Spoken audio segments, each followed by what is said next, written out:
In Brazilian mythology, there exists a mermaid, the Iara, a lovely young lady with green hair and light brown skin. She has the tail of a fish, maybe a manatee or a river dolphin, although it's not terribly specific. But before that, before she was a mermaid, she was the beautiful daughter of either the chief or shaman of an indigenous tribe. Despite the patriarchal customs of a tribe, she managed to develop quite the talent for warfare and combat, and her people and father respected her a lot for it. Unfortunately, however, her brothers were not the same. They were very salty about this, extremely envious of the favorite child. They conspired against her.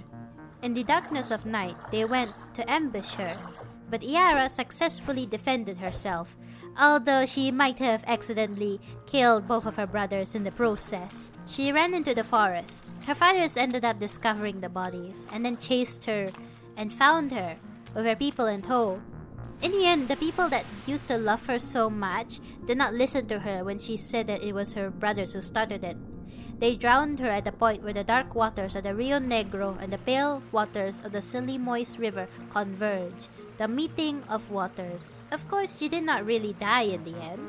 The fish in the river saved her, or maybe Jassy, the night goddess. Under the full moon, Iara emerged from the river, alive but changed. From this point onwards, Iara lives her best life, relaxing in the Amazon River. She sleeps on the rocks, plays with fish, combs her hair, and when she sees men, that's when things get really interesting. She does the typical mermaid thing where she lures them in with her good looks. But from there, the tale has multiple interpretations. Option 1. She lures you in so that she can drown you. If you somehow escape, you leave with teeth marks on your neck, and you go so mad that you need a shaman to cure you of your madness. Option 2. She lures you in so that she can spend the rest of your life with you, because you're not immortal like she is. Basically, she ends up taking a lot of lovers, replacing them one by one after they die from old age. In the beginning, the drowning thing did make way more sense to me, because being so mistreated by your male relatives must leave you some baggage. But I did end up reading an article that was quite interesting, and it made both of the options make sense to me. The reason why she seduces men is because she's just really lonely because she's immortal, and that's why she always has to constantly replace them too when they die of old age. So both options make sense here. Anyways, now that we know the actual folktale, we must now translate that into a Monster High character. I've done this before with this one and this one and this one, but I actually never knew anything about Brazilian folklore because I live in Singapore. But then one commenter suggested a bunch of creatures from Brazil, and I took it as an artistic challenge. You'll see the challenge part pretty soon. I like mermaids, so I picked the Iara. Just to specify first, when it comes to making Monster High OCs, I don't actually design them like my personal characters, or the main goal is to just be happy and have fun. The main goal of a Monster High OC is to actually pretend like I'm a real professional designer who needs to make Big Boss Mattel happy. And by that, I mean make some money! So basically, I just have to keep working on this design until I think it will be profitable. We start off with round 1, a very simple and mostly lineless doodle of a grumpy Iara. She's very boring. First drafts always suck, which is to be expected and embraced. We mainly just want to get to know her. At least we know that she has green hair and brown skin and is a mermaid.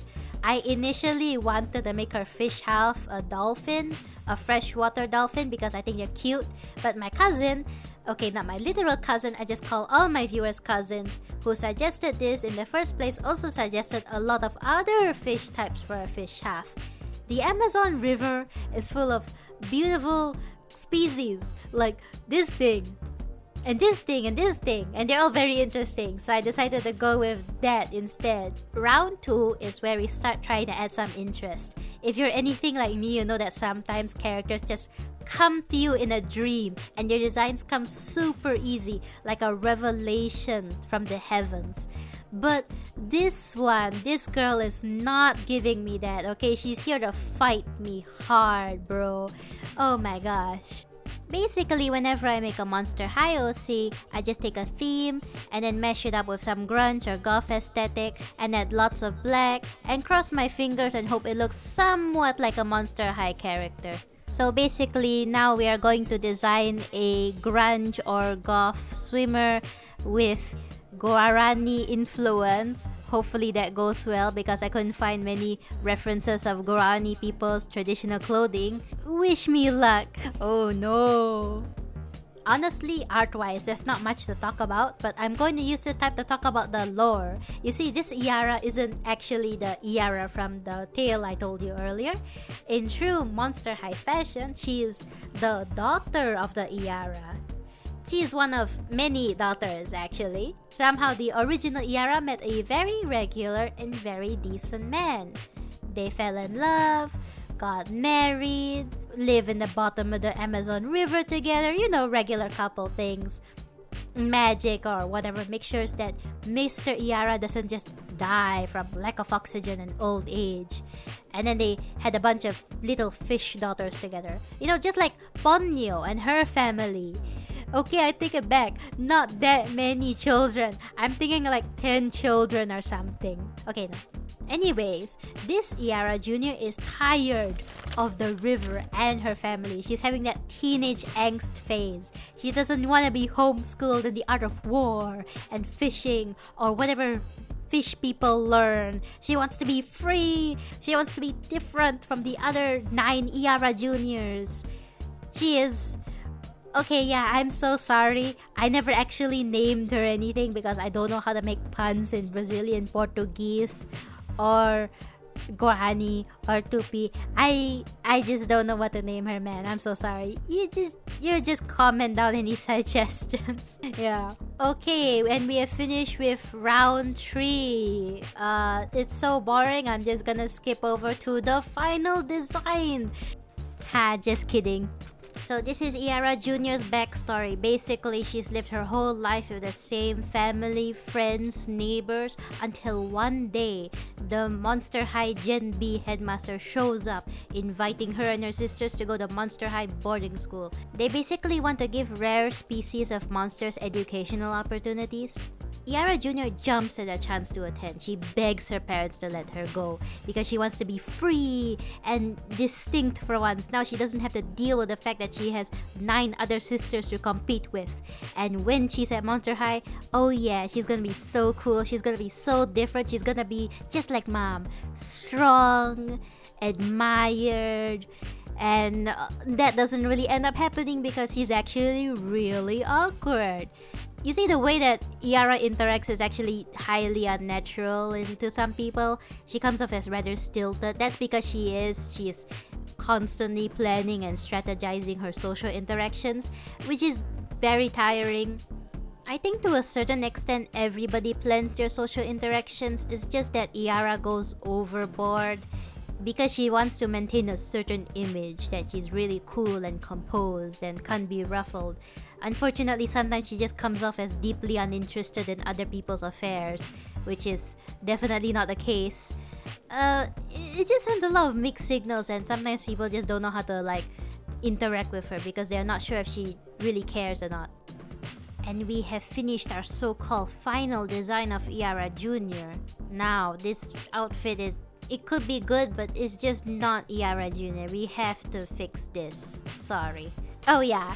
By the way, Iara Jr. does get magic to get legs because she has a really long tail that I have no idea how to fit onto a wheelchair. I'm sorry, I just don't know how to put her on a wheelchair, man. With a tail that long, I don't think it's physically possible. Yeah. Art really makes me more spiritual because half of this design is just me praying I won't look stupid.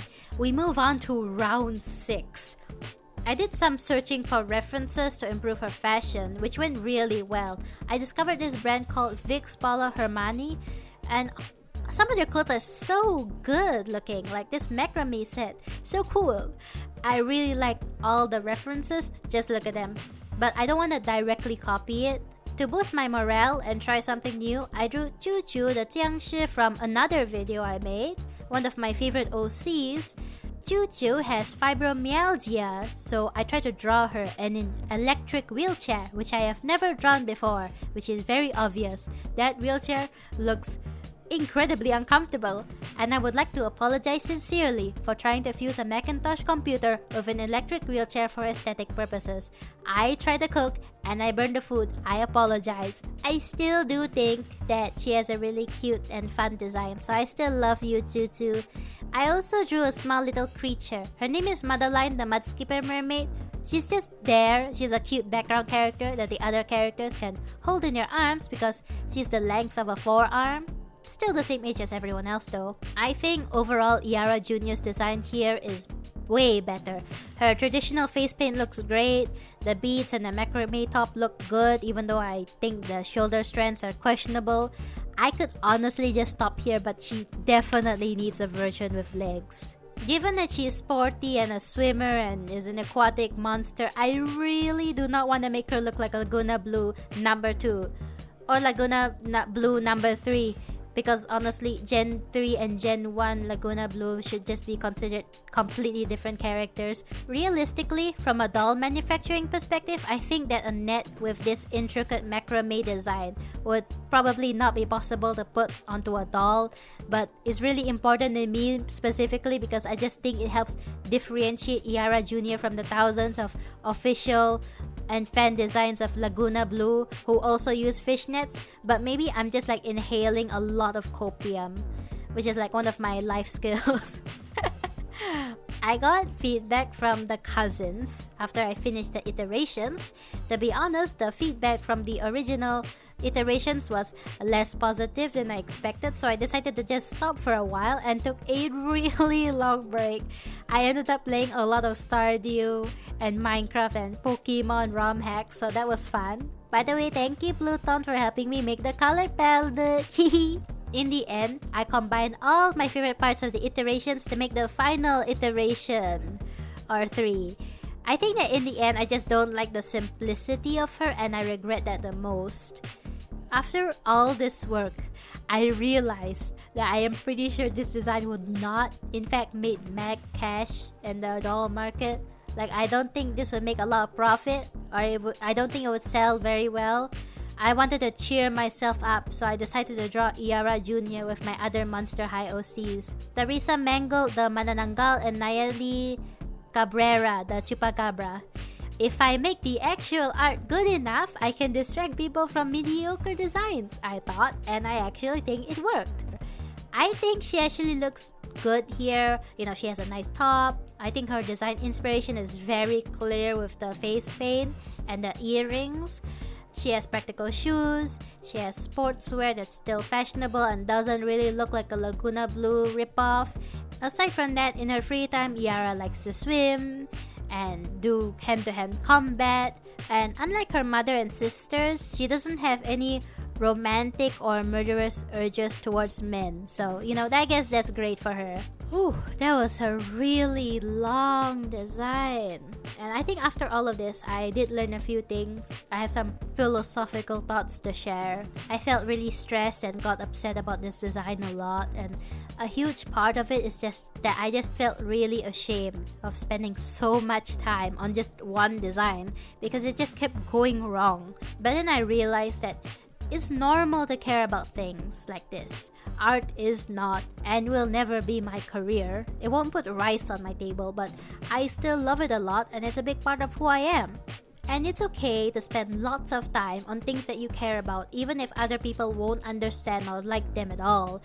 That's just what it means to be human.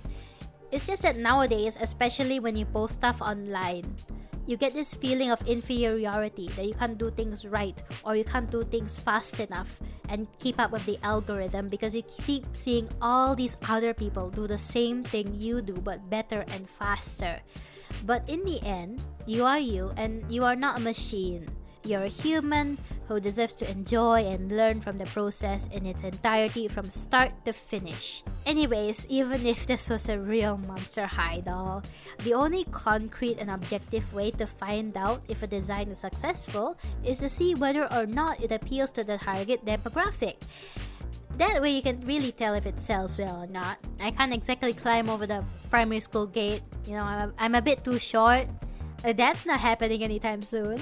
But yeah, imagine if I just hit up all of my relatives with children and just ask them, hey, can you get your kid to do this Google form survey just for my YouTube video? That'd be so funny.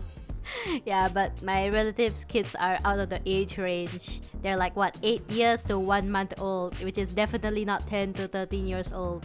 And I know realistically there's a lot of Monster High fans that are in fact teenagers or adults. I just really enjoy designing characters and making content that will be enjoyable for children because I actually really like kids. Yeah. Anyways, thanks a lot for watching this video. I really appreciate it, and I hope that any Brazilians that watch this video will think that Iara Jr. has done them justice. Thanks, cousins. Bye.